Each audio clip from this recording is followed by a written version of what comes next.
আমাদের আলোচনায় আমরা দেখব কিভাবে এই আয়াতটি সরাসরি ইব্রাহিম আলাইহিসসালামের ধারার সাথে সম্পৃক্ত। কোরবানি করার জন্য নির্ধারণ করেছেন, কিন্তু এখনো কোরবানি করেননি। পশুটাকে চিহ্নিত করার জন্য তার গলায় একটা মালা জাতীয় কিছু লাগায়, যাতে বোঝা যায় এটি হচ্ছে হজে বা অন্য কোনো উপলক্ষে কোরবানির জন্য নির্ধারিত। তাছাড়া এই মানুষগুলো বিভিন্ন মূর্তির ইবাদত করত এবং তাদের নামে কুরবানি করত। তাছাড়া নৃশংসভাবে জবাই করা বোঝাতেও কোরআনে এই শব্দটি ব্যবহৃত হয়েছে। কারণ নাহার বা জবাইকৃত পশুর মাংস কি করা হয়? এগুলো সাদাকা হিসেবে অভাবীদের মধ্যে বিতরণ করা হয়। এটা দান করা বা জাকাতের মতো। আর যখন আপনি কুরবানি করেন, কেবল তার নামে, তার সন্তুষ্টির জন্য কুরবানি করুন।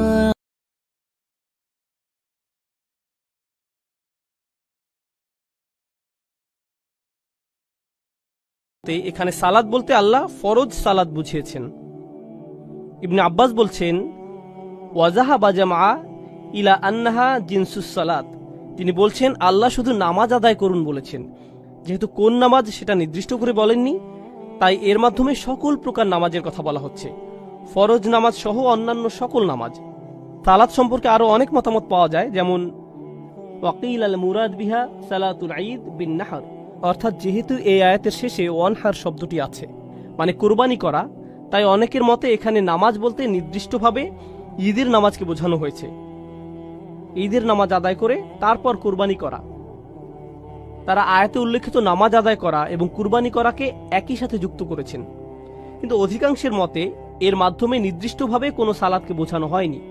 রাসূলুল্লাহ সাল্লাল্লাহু আলাইহি ওয়াসাল্লামকে বলা হচ্ছে, যখনই কঠিন সময় আসবে, প্রথমে আল্লাহর পক্ষ থেকে আপনার প্রতি অনুগ্রহগুলো স্মরণ করুন এবং দ্বিতীয়ত সালাত আদায় করুন, নামাজ পড়ুন।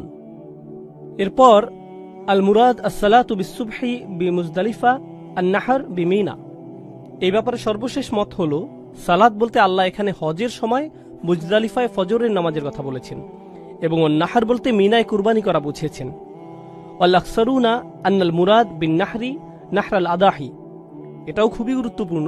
অধিকাংশ মুফাসসিরগণের মতে অন্নাহর, যার অর্থ কুরবানি করা, এর মাধ্যমে মূলত ঈদুল আজহার কুরবানির কথা বলা হয়েছে। অধিকাংশ তাফসীরকারকগণ এটাই মনে করেন, যদিও অন্যান্য আরও মতামত রয়েছে। এগুলো সম্পর্কে বলার আগে আমরা জামাখশারীর একটা চমৎকার মন্তব্য দেখব।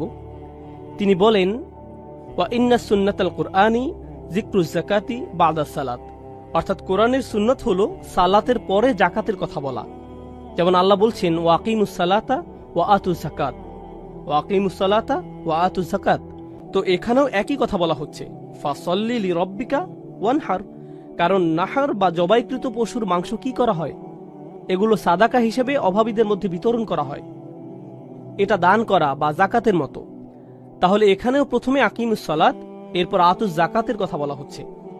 এই দুইটি বিষয় আলাদাভাবে বোঝানো হয়েছে। মা আন্নাল কওমা কানু ইউসাল্লুনা ওয়া নাহরুনাল আওসান। তাছাড়া এই মানুষগুলো বিভিন্ন মূর্তির ইবাদত করত এবং তাদের নামে কুরবানি করত। ফাল আনসাব আইয়ুমারু সাল্লাল্লাহু আলাইহি ওয়াসাল্লাম ফি মুকাবালাতিহিম বিসসালাতি ওয়ান নাহর লাহু আযজা ওয়া জাল্লা। এটা খুবই গুরুত্বপূর্ণ। আল্লাহ আযজা ওয়া জাল্লা এই আয়াতে তাদের আচরণের সম্পূর্ণ বিপরীত বলেছেন। শুধুমাত্র আল্লাহ তাআলার জন্যই সালাত আদায় করতে হবে, শুধুমাত্র আল্লাহ তাআলার জন্যই সালাত আদায় করতে হবে এবং কুরবানি করতে হবে। ফা'বুদ রাব্বাকাল্লাযী আ'আজ্জাকা বিইতাইহি, অর্থাৎ আপনি তার ইবাদতে নিজেকে ব্যস্ত রাখুন, যিনি আপনাকে সীমাহীন কল্যাণ দান করার মাধ্যমে সম্মানিত করেছেন, অশাররাফাক, এবং আপনাকে মর্যাদা দিয়েছেন। মুরাগাবান লিকৌমিক আল্লাযীনা ইয়াবুদুনা গায়রাল্লাহ, আপনার জাতির বিপরীতে যারা আল্লাহ ছাড়া অন্য কারো ইবাদত করে। অন্নাহার লিওয়াজহিহি বিইসমিহি ইযা নাহারতা, আর যখন আপনি কুরবানি করেন, কেবল তার নামে, তার সন্তুষ্টির জন্য কুরবানি করুন। মুখালিফাল্লাহুম ফিন নাহরি লিল আওসান, তাদের বিপরীতে যারা মূর্তির নামে কুরবানি করে। এগুলো ছিল জামাখশারীর মন্তব্য। এর পরবর্তী অনুচ্ছেদ আমি আপনাদের পড়ে শোনাচ্ছি না, আমি শুধু মূল কথাটা বলছি। আশ-শাওকানী রাহমাহুল্লাহ তার বিখ্যাত তাফসীর গ্রন্থ ফাতহুল কাদিরে নাহর শব্দ সম্পর্কে বলেছেন, সূরায়ে ওয়ান নাহর শব্দটি কুরবানির আদেশ সূচক অর্থে এসেছে, কিন্তু তিনি একটি হাদিস বর্ণনা করেছেন, যদিও এটি সর্বজন স্বীকৃত নয়, তারপরও যেহেতু তিনি বর্ণনা করেছেন তাই আমরা গুরুত্বের সাথে এখানে উল্লেখ করছি। এই হাদিসে রাসূল সাল্লাল্লাহু আলাইহি ওয়াসাল্লাম বলছেন, নাহর শব্দটি নাহিরা শব্দমূল থেকে এসেছে, যার অর্থ কুরবানি করা নয়, বরং এর অর্থ সালাত আদায়ের সময় হাত তোলা বা রাফুল ইয়াদাইন করা, তাহলে নামাজে হাত উঠানোকে এই হাদিসে নাহর বলা হয়েছে। কিছু কিছু ওলামা এই হাদিসটি গ্রহণ করেছেন এবং তারা বলেছেন এই আয়াতে প্রথমে সালাত আদায়ের কথা বলা হয়েছে, তারপর তাকবীরের সাথে হাত উঠিয়ে নামাজ আদায়ের কথা বলা হয়েছে, এবং কোরআনের বিভিন্ন স্থানে এর তাৎপর্যের কথা অর্থাৎ হাত উঠানোর তাৎপর্যের কথা এসেছে। কিন্তু এখানে নামাজের কোন সময় হাত উঠানো বা রাফুল ইয়াদাইন করতে হবে সেটা নির্দিষ্ট করে বলা হয়নি। তবে এটা অধিকাংশের অভিমত নয়, খুবই অল্প সংখ্যক মুফাসসির এটা সমর্থন করেছেন। অধিকাংশ তাফসীরকারকদের মতে ওয়ান্নাহার মানে ঈদুল আজহার পশু কুরবানি করা। আমাদের বুঝতে হবে কেন ফাসাল্লি লিরাব্বিকা ওয়ানহার বলা হয়েছে। আমাদের আলোচনায় আমরা দেখব কিভাবে এই আয়াতটি সরাসরি ইব্রাহিম আলাইহিস সালামের ধারার সাথে সম্পৃক্ত। এই আয়াত সম্পর্কে ইবনে আব্বাস রাদিয়াল্লাহু আনহুম বলেন, আস-সালাতুল মাকতুবা ওয়াজ-যিবহু ওয়া মাল আদহা, অর্থাৎ এখানে সালাত মানে অবশ্যই ফরজ সালাত, আর কুরবানি করা মানে ঈদুল আজহার কুরবানি করা। বাইহাকি রাহমাহুল্লাহ বলেন যিবহু ইয়াউমান নাহর, একই অভিমত। বাইহাকি রাহমাহুল্লাহর মতে ওয়ান নাহর মানে ঈদুল আজহার কুরবানি করা। এখন আপনারা যারা আরো ব্যাপকভাবে কোরআনের শব্দগুলো অধ্যয়ন করেছেন তাদের জন্য বলছি, কোরআনে পশু কুরবানি অর্থে অন্য যে শব্দগুলো ব্যবহার হয়েছে সেগুলো হলো বুদুন, নুসুক, হাদি এবং কালাঈদ। কোরবানির পশুর জন্য এই শব্দগুলো কোরআনে ব্যবহৃত হয়েছে, অথচ এই আয়াতে এই শব্দগুলোর কোনোটিই ব্যবহার করা হয়নি। বুদুন হলো বেশ বড় সাইজের প্রাণী বা অনেক বড় প্রাণী, এবং এমন প্রাণী কুরবানি করার পর যার রক্ত এখনো শুকিয়ে যায়নি, এই ধরনের প্রাণীকে বুদুন বলা হয়। তারপর নুসুক হলো এমন কোরবানি যা শুধুমাত্র আল্লাহর সন্তুষ্টির জন্য, তার নৈকট্য লাভের জন্য করা হয়েছে। এমন একনিষ্ঠতার সাথে কুরবানি করা হলো নুসুক। যেমন কোরআনে এসেছে ইন্না সলাতি ওয়া নুসুকি ও মাহিয়ায়া ও মামাতি, তাহলে নুসুক হলো আল্লাহর নৈকট্য লাভের জন্য কুরবানি করা। এরপর হাদি, এটা এমন কোরবানি যে পশুর গোশত আল্লাহর ঘরে নিয়ে যাওয়া হয় বন্টনের জন্য, একে বলা হয় হাদি। তারপর কালাঈদ, এই শব্দটি বহুবচন, এর এক বচন হলো কলাদা। কলাদা মানে এমন প্রাণী যা কোরবানির জন্য নির্দিষ্ট করা হয়েছে। আপনি এটাকে কোরবানি করার জন্য নির্ধারণ করেছেন, কিন্তু এখনো কোরবানি করেননি। পশুটাকে চিহ্নিত করার জন্য তার গলায় একটা মালা জাতীয় কিছু লাগায়, যাতে বোঝা যায় এটি হচ্ছে হজে বা অন্য কোনো উপলক্ষে কোরবানির জন্য নির্ধারিত। তাহলে কোরবানির পশুর জন্য এই শব্দগুলো ব্যবহৃত হয়। আবার কোরবানি করা অর্থে কোরআনে 3টি শব্দ এসেছে, জাবাহা অথবা জিবহ অথবা জাবিহ। সাধারণভাবে কোরবানি বলতে শব্দটি ব্যবহৃত হয় ধর্মীয় উদ্দেশ্যে বা বড় কোনো উদ্দেশ্যে পশু জবাই করা। ইসলামে ধর্মীয় উদ্দেশ্যে জবাই করা বোঝাতে এই শব্দটি ব্যবহার করা হয়। তাছাড়া নৃশংসভাবে জবাই করা বোঝাতেও কোরআনে এই শব্দটি ব্যবহৃত হয়েছে। যেমন ফেরাউনের ক্ষেত্রে আমরা পেয়েছি ইউযাব্বিহুনা আবনাআহুম, অর্থাৎ তারা তাদের পুত্র সন্তানদের জবাই করত। তাহলে শব্দটি মূলত জবাই করা অর্থে ব্যবহৃত হয়। তার পরের শব্দ হলো জাক্কা। যেমন কোরআনে এসেছে অমা আকালা সুবউ ইল্লা মা জাক্কাইতুম, কোনো পশুকে দ্রুত জবাই করা বোঝাতে জাক্কা শব্দটি ব্যবহৃত হয়, তাড়াতাড়ি এবং কোনো কষ্ট না দিয়ে জবাই করা। সচরাচর যখন আপনি কোনো বনজঙ্গলে অন্য কোনো শিকারীর দ্বারা আঘাতপ্রাপ্ত কিন্তু জীবিত কোনো পশু পেয়ে থাকেন, তখন আপনি এটাকে খুব দ্রুত এবং কষ্ট না দিয়ে জবাই করেন। এভাবে পশুটা জবাই করে খাওয়া জায়েজ, এটা খাওয়া হারাম নয়। এই আয়াতে জাক্কা দ্বারা এটাই বোঝানো হচ্ছে। তাছাড়া সাধারণভাবে কোনো পশুকে দ্রুত এবং কষ্ট না দিয়ে জবাই করাকে জাক্কা বলা হয়, যেমনটা এই আয়াতে এসেছে ইল্লা মা জাক্কাইতুম। এর পরবর্তী শব্দ হলো নাহর। আল্লাহ কেন নাহর শব্দটি ব্যবহার করলেন? তিনি বলেননি ফাসল্লি লিরাব্বিকা ওয়াজবাহ অথবা যাব্বিহ, তিনি বিশেষভাবে ওয়ানহার বলেছেন। বিষয়টা খুবই চমৎকার, মন দিয়ে শুনুন। আল্লাহ যে নাহর শব্দটি ব্যবহার করেছেন এর শাব্দিক অর্থ হলো বুকের উপর। আর যখন মানুষ আত্মহত্যা করার জন্য গলায় দড়ি দেয় বা নিজের ঘাড় কেটে ফেলে, আরবিতে একে বলা হয় ইন্তেহার। নাহরের একই উৎস থেকে ইন্তেহার এসেছে। শব্দটির সরাসরি শাব্দিক অর্থ গলা কাটা, আর নাহর হলো গলা জবাই করা। এখন আল্লাহ এই সূরায় বিশেষভাবে পশুর গলায় জবাই করে কোরবানি করার কথা বলেছেন কেন? আপনারা জানেন, আমরা আগের পর্বে বলেছি এই সূরাটি রাসূল সাল্লাল্লাহু আলাইহি সাল্লামের কাছে এসেছে ইব্রাহিম আলাইহিস সালামের ধর্ম পূর্ণ করতে, যে ধারা কুরাইশরা ধরে রাখতে পারেনি এবং কত জঘন্যভাবে তারা ব্যর্থ হয়েছিল সেটা সূরা মাউনে বর্ণনা করা হয়েছে। আচ্ছা, গলা কেটে জবাই করার কথা শুনে আমাদের কার কথা মনে পড়ে? ইব্রাহিম আলাইহিস সালামের কথা। এই প্রথা কখন শুরু হয়েছিল? এটি মূলত ইব্রাহিম আলাইহিস সালামের কুরবানির মাধ্যমে শুরু হয়েছিল।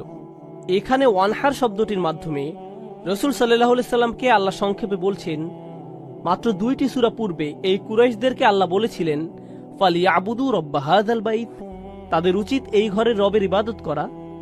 অথচ তারা ব্যর্থ হয়েছিল। কিভাবে ব্যর্থ হয়েছিল? আরাআইতাল্লাযী ইউকাযযিবু বিদ্দীন ফাযালিকাল্লাযী ইয়াদউল ইয়াতীম। তারা চরমভাবে ব্যর্থ হয়েছে। এখন আপনার কাজ হলো ইব্রাহিম আলাইহিস সালামের দোয়া এবং তার ধর্মকে পরিপূর্ণ করা। তার ধর্ম কি ছিল? ফাসল্লি লিরাব্বিকা ওয়ানহার।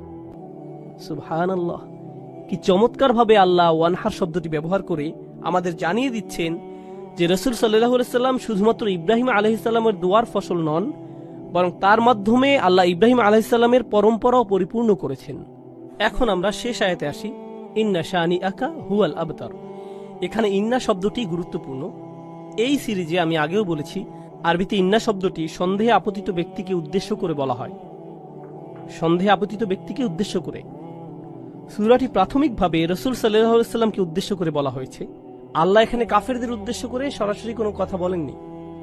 এই সূরায় আল্লাহ তাআলা শুধুমাত্র রাসূল সাল্লাল্লাহু আলাইহি সাল্লামের পরোয়া করেছেন, এবং এটা মূলত রাসূল সাল্লাল্লাহু আলাইহি সাল্লামের প্রতি আল্লাহর অসীম ভালোবাসার প্রকাশ। কেন? কারণ যখন শত্রুরা রাসূল সাল্লাল্লাহু আলাইহি সাল্লামকে নিয়ে বিভিন্ন কটু কথার মাধ্যমে আক্রমণ করে, তখন সাথে সাথে শত্রুদের আক্রমণের পাল্টা জবাব দেওয়ার পরিবর্তে প্রথমে আল্লাহ নিশ্চিত করেছেন যে তার নবী যেন কোনো কষ্ট না পান সাল্লাল্লাহু আলাইহি সাল্লাম। তাহলে শুরুতে তিনি রাসূল সাল্লাল্লাহু আলাইহি সাল্লামকে সাহায্য করেছেন, তাই না? তো প্রথমে আল্লাহ বলছেন ইন্না, ইন্না, কোনো সন্দেহ নেই। আমি নিশ্চয়ই বা নিশ্চিতভাবে এই শব্দগুলো বলছি না, এগুলোর পরিবর্তে সহজভাবে এর অর্থ হিসেবে আমি বলি কোনো সন্দেহ নেই। এখন কোনো কথা শুরু করার আগে যখন আপনি বলেন এতে কোনো সন্দেহ নেই, এর মানে আপনি স্পষ্টতই কোনো সন্দেহ দূর করার চেষ্টা করছেন। তো এখানে সন্দেহটা কি ছিল? আপনারা জানেন সময়টা ছিল মক্কি যুগ, আর মক্কি যুগের কুরাইশরা বেশ শক্তিশালী ছিল।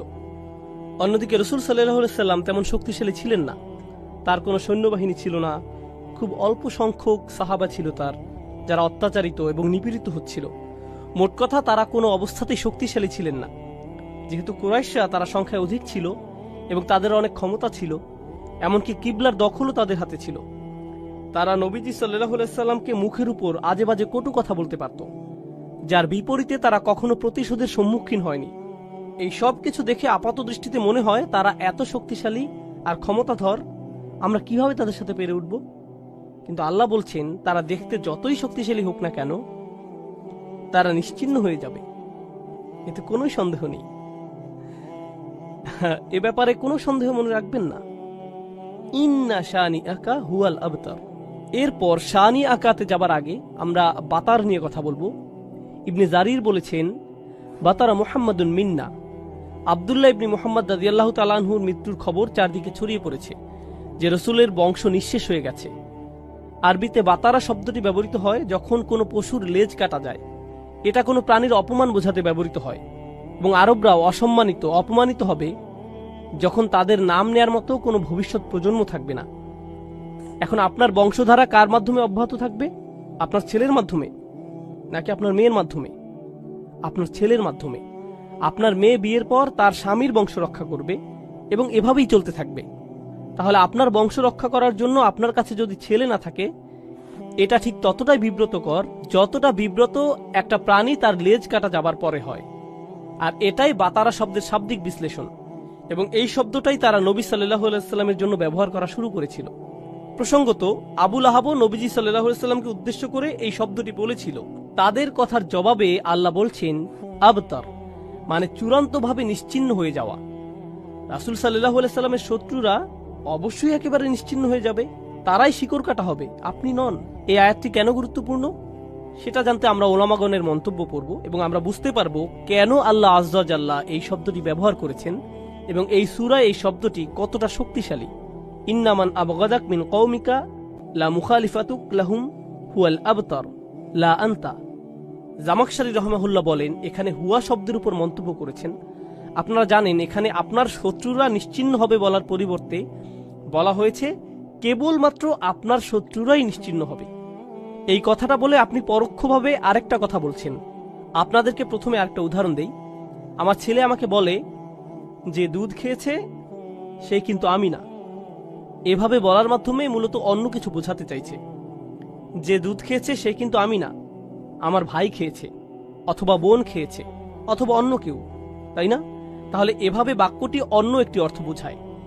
এখানে হুয়া বলার মাধ্যমে আল ইসবাত আলা গায়রিল ফাইল, এটা মূলত আরবি ভাষার একটা নিয়ম। আপনার শত্রুরাই কেবল নিশ্চিহ্ন হবে, এই কথার মাধ্যমে অপর কোন কথাটি আমরা বুঝতে পারি? তারাই নিশ্চিহ্ন হবে, আপনি নন।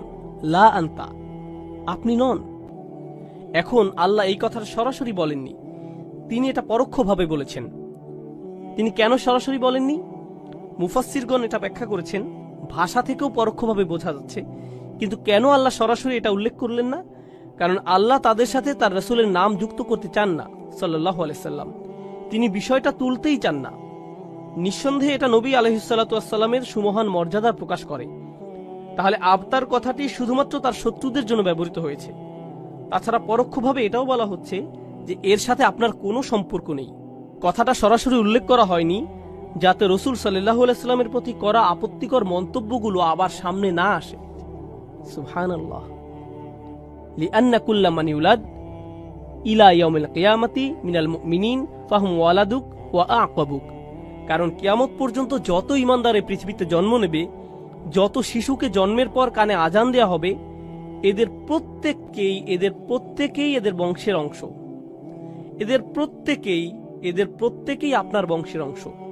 তারা আপনার উত্তরাধিকারী, এবং এভাবে আপনার ধারা অব্যাহত থাকবে।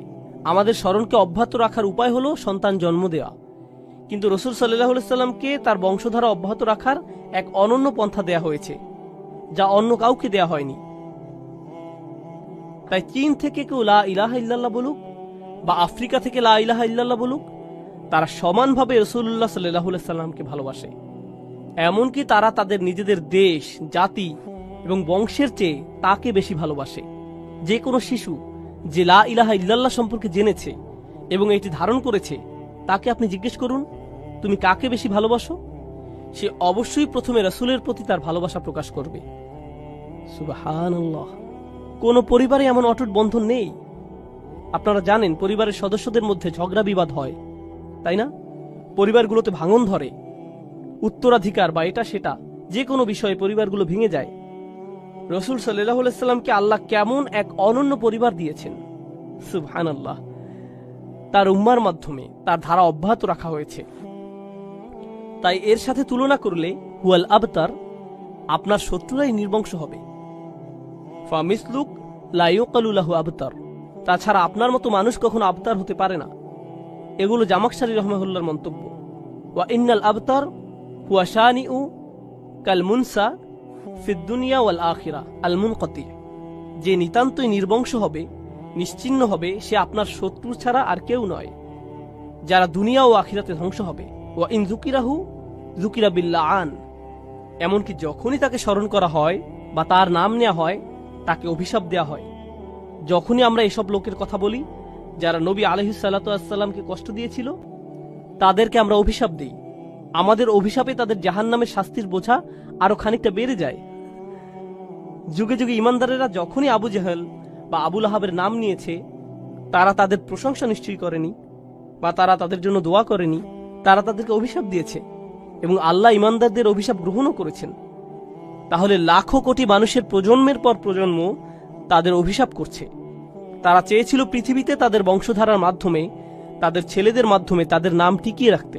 ঠিকই তাদের নাম টিকে আছে, কিন্তু অভিশাপ করার জন্য তারা এটারই যোগ্য। সুবহানাল্লাহ। ওয়া কানু ইয়াকুলুনা আন্না মুহাম্মাদুন সামবুর। তারা বলতো মুহাম্মদ সাল্লাল্লাহু আলাইহি সাল্লাম সম্পূর্ণ অসমর্থিত। ইযা মাতা মাতা যিকরুহু। যখন সে পৃথিবী ছেড়ে চলে যাবে, তার নাম গন্ধও মুছে যাবে, তার নাম নেবার কেউ থাকবে না। এভাবেই তারা বলতো, কারণ তার কোনো ছেলে সন্তান ছিল না, কে তাকে স্মরণ করবে? ওয়াকিলা নাযালাত ফিল আস ইবনে ওয়াইল। এটাও বলা হয়ে থাকে যে এই আয়াতটি আস ইবনে ওয়াইলের উদ্দেশ্যে নাজিল করা হয়েছে, লাআনাহুল্লাহ। ওয়াকাদ সাম্মাহুল্লাহু আবতার। এবং সে রাসূল সাল্লাল্লাহু আলাইহি সাল্লামকে আবতার বলে ডাকছিল। ওয়া আবতার আল্লাযী লা আকাবা লাহু। আর আবতার হলো সেই ব্যক্তি যার কোনো উত্তরাধিকার নেই, কোনো ভবিষ্যৎ বংশ পরম্পরা নেই।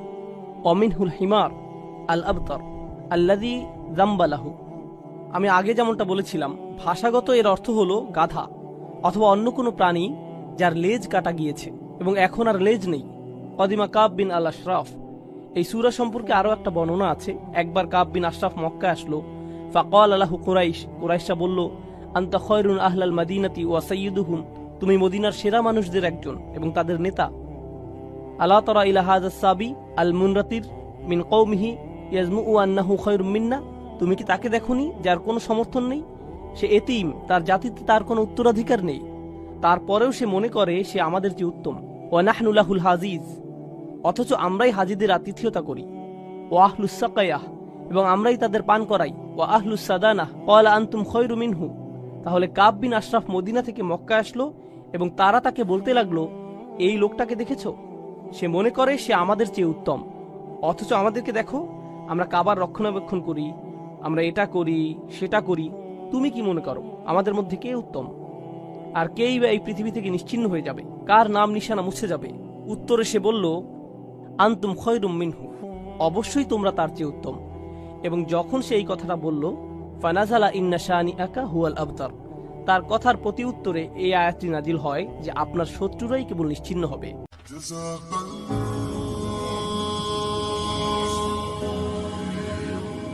جزاك الله